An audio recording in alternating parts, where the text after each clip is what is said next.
Olá, seja bem-vindo à nossa reflexão bíblica dessa semana. Espero que você e toda a sua família estejam bem. Vamos juntos refletir, orar por esse momento, esse agravamento novamente da pandemia. Possamos estar em comunhão e buscar cada vez mais a Deus. Em nome do Pai, do Filho e do Espírito Santo. Amém. Senhor, envie-nos o seu Espírito, para que possamos ler e interpretar este texto bíblico. Abre a nossa mente para que possamos entender sua palavra e o significado da vida que nos foi dada. Aumenta em nós a fé que nos destes, para que nenhuma tentação possa extinguir o fogo do amor que a vossa graça acendeu em nossos corações. Evangelho de São João, capítulo 2, versículos de 12 a 25. Depois disso, desceu para Cafarnaum, com sua mãe, seus irmãos e seus discípulos. E ali só demoraram poucos dias. Estava próxima a Páscoa dos judeus, e Jesus subiu a Jerusalém. Encontrou no templo os negociantes de bois, ovelhas e pombas, e mesas dos trocadores de moedas. Fez ele um chicote de cordas, expulsou todos do templo, como também as ovelhas e os bois, espalhou pelo chão o dinheiro dos trocadores e derrubou as mesas. Disse aos que vendiam as pombas: Tirai isso daqui, e não façais da casa de meu pai uma casa de negociantes. Lembraram-se então os seus discípulos do que está escrito: O zelo da tua casa me consome. Perguntaram-lhe os judeus: Que sinal nos apresentas tu para procederes deste modo? Respondeu-lhes Jesus: Destruí vós este templo, e eu o reerguerei em 3 dias. Os judeus replicaram: Em 46 anos foi edificado este templo, e tu hás de levantá-lo em 3 dias? Mas ele falava do templo do seu corpo. Depois que ressurgiu dos mortos, os seus discípulos lembraram-se destas palavras e creram na Escritura e na palavra de Jesus. Enquanto Jesus celebrava em Jerusalém a festa da Páscoa, muitos creram no seu nome, à vista dos milagres que fazia. Mas Jesus mesmo não se fiava neles, porque os conhecia a todos. Ele não necessitava que alguém desse testemunho de nenhum homem, pois ele bem sabia o que havia no homem. Palavras da salvação. Glória a vós, Senhor. Nós estamos na terceira semana da Quaresma, lembrando que a Quaresma é esse tempo de preparação para a Páscoa. E nesse tempo de Quaresma, a gente é chamado a refletir mais profundamente sobre a nossa responsabilidade de cristãos. Para a gente analisar mais profundamente a nossa caminhada, para a gente analisar mais profundamente a nossa vocação de cristãos, a nossa decisão de viver intimamente, intrinsecamente, intensamente o exemplo, os ensinamentos, a vida que Jesus deixou para todos nós. Mas não assim de uma forma egoísta, para mim, para eu viver dessa forma, não. Para que a gente possa, de fato, conquistar e criar e fazer acontecer esse reino que Jesus vem nos ensinar.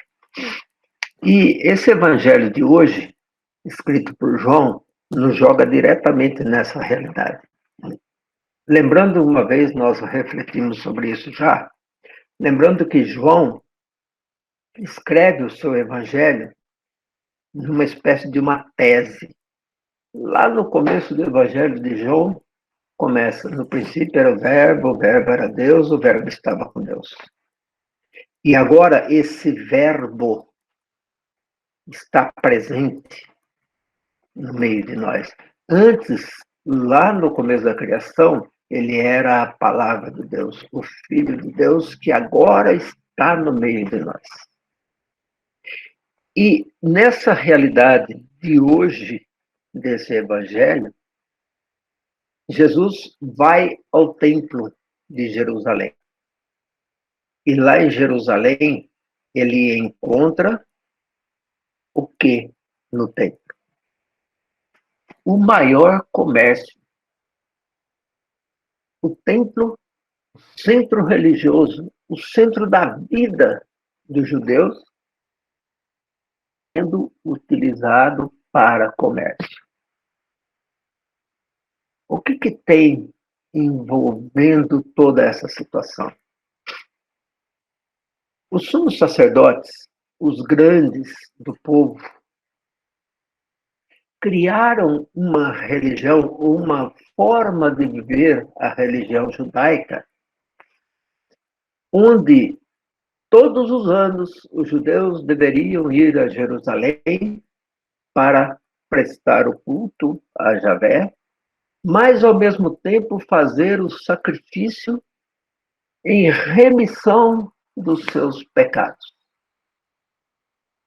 Porque cada ato ruim que faziam, eles deveriam pedir perdão. E como que se pede perdão? Fazendo o sacrifício de um animal. Então aquilo virou realmente um comércio, onde os sumos sacerdotes alugavam. Quando a gente vai nessas festas grandes nas nossas cidades, a gente encontra ali um monte de gente vendendo coisas naquelas barraquinhas. Aquelas barraquinhas são alugadas.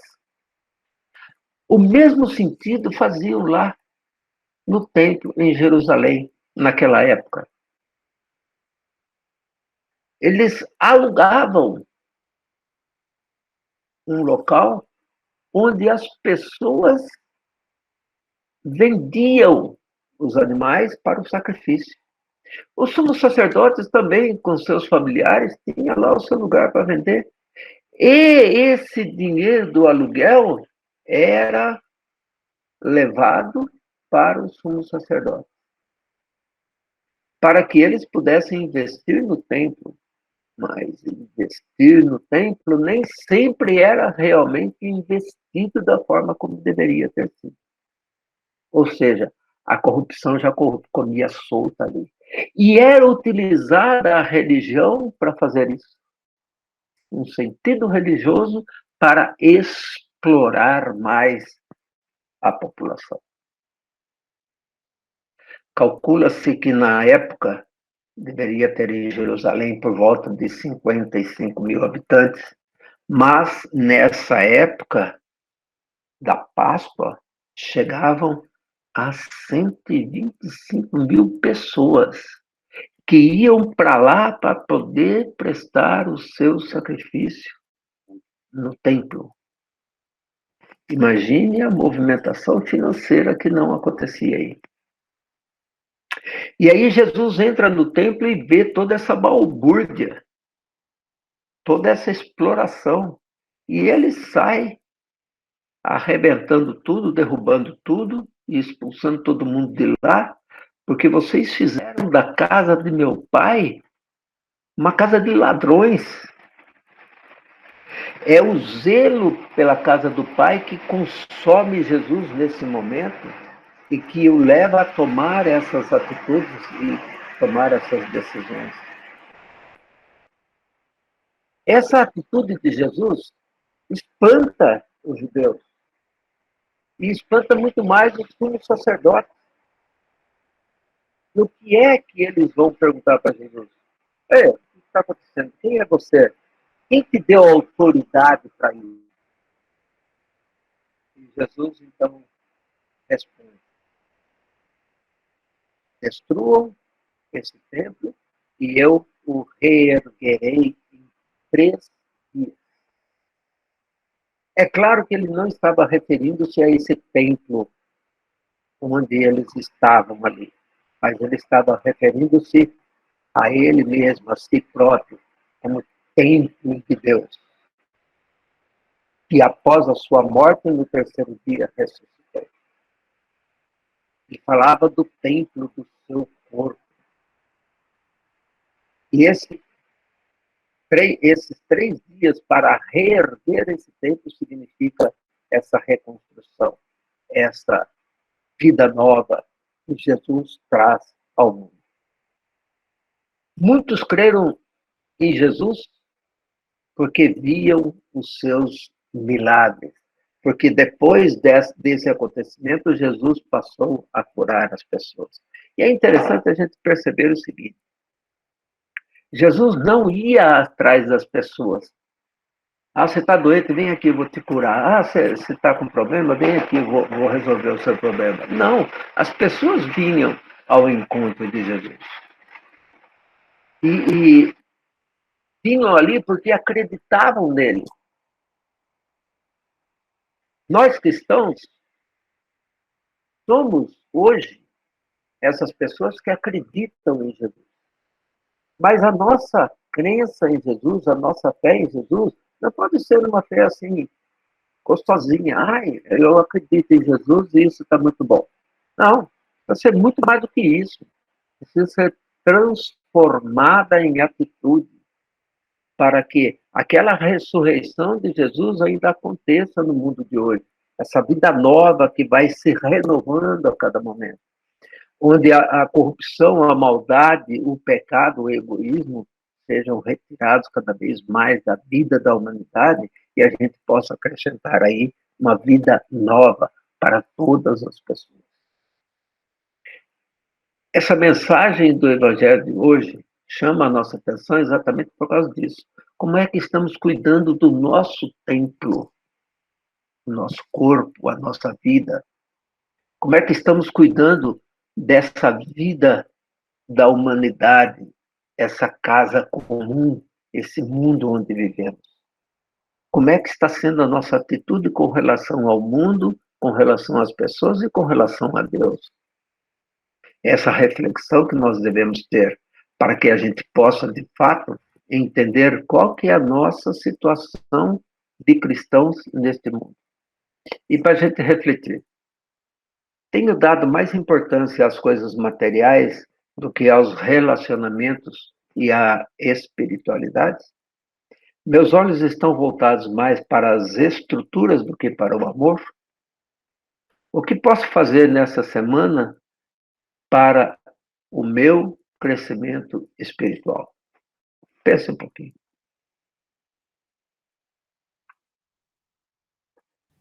Com este evangelho e essa reflexão de hoje, eu te convido em mais este momento de oração a se colocar, a se entregar a Deus, se colocar nas mãos de Jesus, que se coloca, se mostra como nossa salvação, mostra toda a misericórdia de Deus, e te faço esse convite a se entregar, a colocar toda a sua vida nas suas mãos neste momento e experimentar essa proposta do reino, direcionando cada vez mais o seu pensamento, a sua vida, a sua entrega ao Pai, a buscar as coisas que de fato devem ter valor na nossa vida, que são as coisas espirituais, muito mais do que os nossos desejos mundanos e carnais. Uma vida nova em Cristo, venha experimentar, e de coração rendido, dia a dia se entregar, com os olhos para o alto, daqui menos depender. Para o mundo estamos mortos, nossa vida escondida está em Deus. Nasci pro céu, olhe, olhe mais longe, além do mundo, voe pro céu. Busque, busque o alto, o sobre a vida, veja o trono, onde está Deus.